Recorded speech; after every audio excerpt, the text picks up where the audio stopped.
हाँ, गोल मार्केट में जो हिंदी है जे भाषात हाँ प्रश्न विचारतो सर, तुम्ही प्रदीप पाटलांच्या घरी आले होते. शौर्य पाटलांची जी आत्महत्या केली त्या संदर्भात आपण संवेदना भेट घेतली, सांत्वना भेट घेतलेली आहे. हाँ, तर मी शौर्यचे वडील प्रदीप पाटील आहेत त्यांच्याशी मी चर्चा केलेली आहे.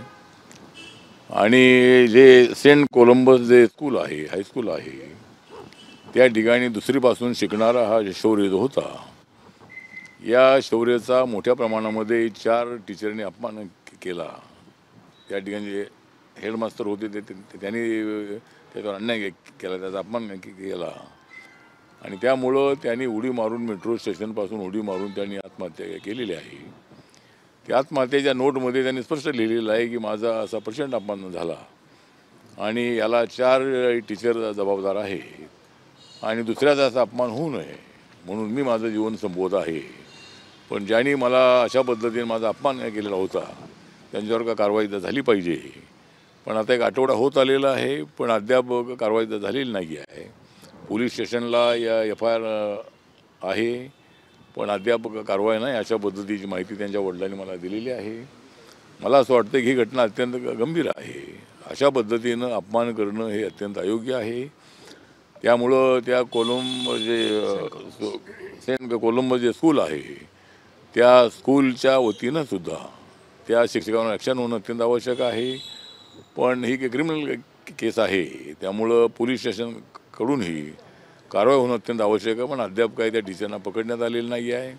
त्यामुळे उद्याच मी CPना बोलणार आहे आणि ज्या शिक्षकांनी त्याचा अपमान केलेला आहे, त्या मुलांनी आत्महत्या केलेली आहे, त्या शिक्षकांवरती कडक कारवाई झाली पाहिजे अशा पद्धतीची आपली मागणी आहे. मी धर्मेंद्र प्रधान यांनाही भेटणार आहे आणि त्यांच्याबरोबरसुद्धा हा विषय चर्चेमध्ये आणणार आहे. आणि अशा पद्धतीनं शिक्षण क्षेत्रामध्ये अशा पद्धतीनं मुलांचा अपमान करणं आणि मुलांनी आत्महत्या करण्यापर्यंत त्यांनी निर्णय घेणं ही बाब अत्यंत गंभीर आहे. त्यामुळं त्या शिक्षकांवर कारवाई झाली पाहिजे, त्यांना लवकर पकडलं पाहिजे अशा पद्धतीची आपली सूचना आहे, मागणी आहे.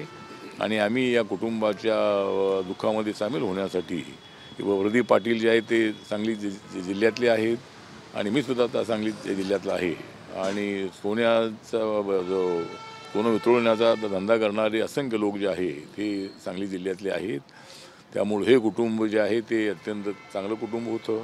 शौर्य हा त्या ज्या शाळेमध्ये शिकत होता ती शाळा नावाजलेली शाळा आहे, पण या घटनेमुळं ही शाळा बदनाम झालेली आहे. त्यामुळे मला असं वाटतं की या शिक्षकांवरती कारवाई झाली पाहिजे अशी आपली मागणी आहे. या अधिवेशनामध्ये तुम्ही हा प्रश्न उपस्थित करणार आहात किंवा त्या अनुषंगानं काही कठोर कारवाई करता येईल? नाही, कठोर कारवाई झाली पाहिजे अशी आपली मागणीच आहे. आता मी मंत्री असल्यामुळं तो विषय मला असा करता येणार नाही, पण बाकीच्या मेंबर ऑफ पार्लमेंटहून तो उपस्थित करता येऊ शकेल. आणि दिल्लीमधलं प्रकरण असल्यामुळं आणि दिल्लीमध्ये पार्लमेंट सेशन चालू होतं आहे, त्यामुळं हा प्रश्न उपस्थित झाला पाहिजे. पण मी अमित शहा यांना भेटणार आहे आणि अशा पद्धतीची घटना घडणं ही अत्यंत अयोग्य आहे आणि ही घटना अत्यंत गंभीर आहे असं आपलं मत आहे.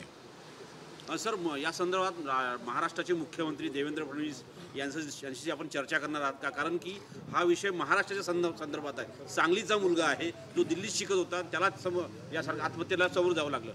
मला वाटतं की देवेंद्र फडणवीस हे महाराष्ट्राचे मुख्यमंत्री आहेत. मुलगा शौर्य पाटील हा महाराष्ट्राचा होता आणि दिल्लीमध्ये तो राहत होता. तर अशा महाराष्ट्रातल्या फॅमिलीमधल्या एका मुलाने अशा पद्धतीची आत्महत्या करणं ही बाब अत्यंत चुकीची, अत्यंत महत्त्वाची आहे. आणि मला असं वाटतं की मुख्यमंत्र्यांना सुद्धा आता सांगू, मुख्यमंत्र्यांनी सुद्धा या प्रकरणामध्ये लक्ष दिलं पाहिजे. आणि या संबंधामध्ये मी रेखा गुप्ता यांच्याशी बोलेन, कारण त्या इथल्या मुख्यमंत्री आहेत आणि त्यांच्या राज्यामध्ये अशा पद्धतीची घटना घडणं आणि आठवडा होत आला तरी कारवाई न होणं ही बाब मला वाटतं की अत्यंत चुकीची आहे. त्यामुळं या घटनेकडं सर्वांनी गांभीर्याने पाहणं अत्यंत आवश्यक आहे आणि पोलिसांनी लवकरात लवकर कारवाई करणं अत्यंत आवश्यक आहे. Thank you sir.